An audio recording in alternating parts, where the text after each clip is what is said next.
This video was supposed to be a tutorial about how to flawlessly prick out perfect lettuce seedlings, but unfortunately the Leggy Seedling fairy visited my balcony when I wasn't looking. So now I'm going to be showing you how to save and transplant Leggy Seedlings. Hello everyone and welcome to my balcony garden. So as you can see, the Ledetta seeds that I sowed in my How to Sow Seeds Indoors video, as part of my beginner gardening series, they've grown beautifully and they're looking really, really healthy, but they have become very leggy. So what do I mean by leggy? Well, when seedlings have become leggy, they have stems that are really long, thin, they're very spindly, and sometimes they're not even strong enough to hold the leaves up themselves. So like these ones here, if you can see, all my seedlings are sort of kind of flopping down onto each other. So essentially the seedlings, or the stem at least of the seedlings, are very, very fragile. Seedlings become leggy for a number of reasons, but the most important factor is the light conditions. So like all plants, seedlings are going to grow towards the closest source of light. Light is essential for plants to grow. It's part of the photosynthesis process. It's when plants take light from the sun and convert that light energy into chemical energy or food for them, and that helps them to grow and to survive and reproduce and all that fun. If the light source is far away from the seedling, it's going to do whatever it takes to get close enough to start to take this energy from the light. So it's going to stretch and elongate itself, or the stem, in order to reach this light source, hence creating this weak stem. Leggy seedlings are really common for people who are growing on windowsills, or if we start our seeds off earlier in the year where the light levels are still pretty low. There are many ways to prevent leggy seedlings. I'm actually going to go into depth in another video because there are some other factors that cause my seedlings to go leggy. So yeah, I'm going to go into that at another time, and yeah, check that out if you're interested. So now we know a little bit more about what leggy seedlings are and how our seedlings become leggy. What do we do with them and how are we going to save them? Well, we are going to transplant them into new pots and we're going to bury them up to the leaves. So we're going to bury all that leggy stem into the soil. Now there are mixed opinions about what you should do with leggy seedlings. Some people say you should recycle them or eat them as microgreens because they're not going to grow into strong plants, and if you do what I said you should do, what we're about to do, so plant the stem deeper into the soil, that the stem could rot and you're going to lose the plant anyway. Other people recommend doing the technique that I'm doing, so burying your stem deep into the soil when you're transplanting them, And actually with some species that is best practice. So for plants like tomatoes, they have these hair-like structures all over the stems, and if you've planted tomatoes or you've worked with tomatoes before, you know exactly what I mean. These structures are not actually hairs, they're called trichomes, and when you plant them into the soil or you put them into water, they then become roots. So when you're planting or transplanting tomatoes, always bury the stem as deep into the soil as you can, because as you're doing that, you're adding to the root system of the plant and it's just going to grow into an absolute monster. I've done a video about how to do that and I will link it above if you're interested. As with anything in life, so they're saying yes, you should do it, they're saying no, you shouldn't do it. If in doubt, try it out. And that's exactly what I did. I took some of my Ledetta seedlings and I buried them up to the leaves, and guess what? It worked out absolutely beautifully. The seedlings that I transplanted are thriving, they're putting out new leaves all the time, and I can actually see new roots forming on the stem that was buried. So I can absolutely attest to that technique, and that's why I want to share it with you guys today.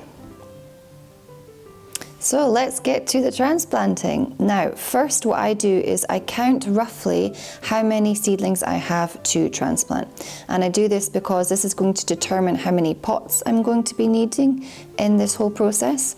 I've counted I have a roughly 25 to 30 seedlings within this cell tray, and I'm going to be putting 2 seedlings into 1 pot. It's always worked for me before. Ideally, you would be putting seedlings into individual pots, But for me, space is an issue. I do have a small city balcony. And if you're really pressed for space, you could even put 3 seedlings into one pot. They're not going to be staying that long in these pots anyway, and just keep an eye on them. And if you notice that the seedlings are struggling due to competition with each other, you can always pop them out into new pots as well. So I'm going to be using maybe like 15 pots, let's say, and I'm going to now fill these pots with a really good fertile multi-purpose compost. And just lightly press the soil down. We don't want it too compacted because we're going to be planting the seedlings in, so you can just pop it like that. And then repeat. Under normal circumstances, the way to determine whether your seedlings are ready to be pricked out is to see if they have both their seed leaves out, so these leaves that first emerge from the seed, and then true leaves as well. So they always have a different shape and form to the seed leaves. And I can see here that yep, this seedling has both the seed leaves, they're 1 and 2, and also the true leaves. So they are well and truly ready to be pricked out. And all I do is just lift up the tray here, and I'm going to squeeze very gently. And this is going to loosen the soil. It's going to make it easier to take the seedlings out without damaging them. And I can see that it's already coming up here. And then I'm just going to grab it and pull very gently. You can even tip it over if it's proving to be difficult. There we go. There we go. And they're out. So now I'm just going to very gently tease the 2 seedlings apart.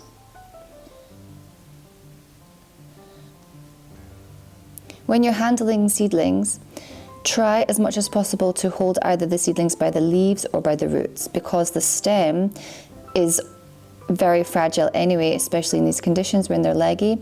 But if you break the stem of a seedling, well, the seedling is gone forever. But if you damage the roots or the leaves, well, the chances are that they'll be able to grow back as well. So whenever possible, handle them either with the leaves or the roots. And these are looking beautiful.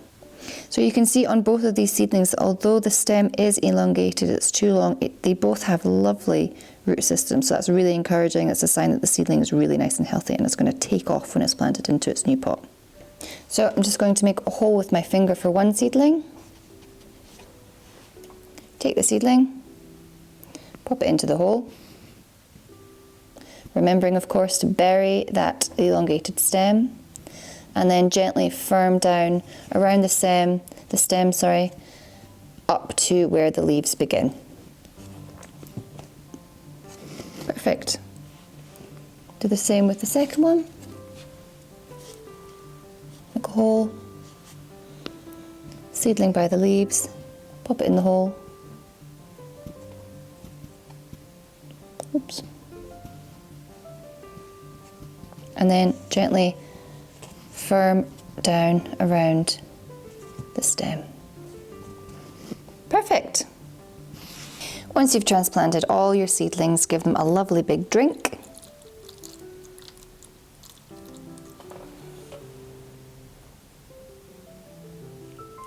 And write the transplant date on the label.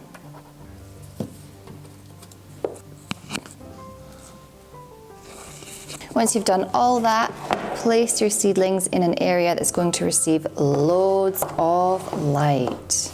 I'm putting most of my seedlings back onto the windowsill where I was growing them, because the days are getting longer and the windowsill is starting to receive more and more light.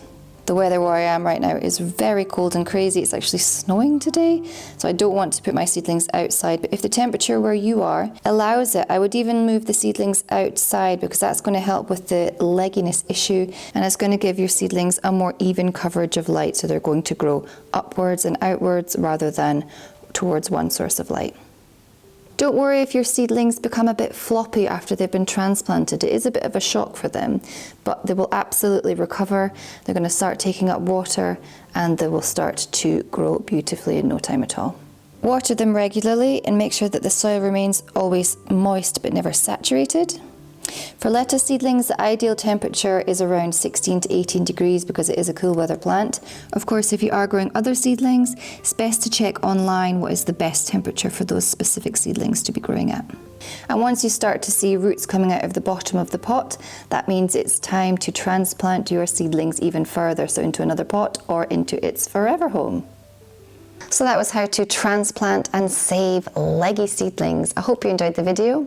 If you did, support the channel by subscribing. Apologies for the ever-changing light levels in this video. The weather outside is going nuts, so I hope it didn't irritate too much. I will put a link to my Gardening for Absolute Beginners series down in the description. You can check it out if you're interested. I hope you're all staying safe and well. I send you all my love, and I will see you in the next video. Goodbye.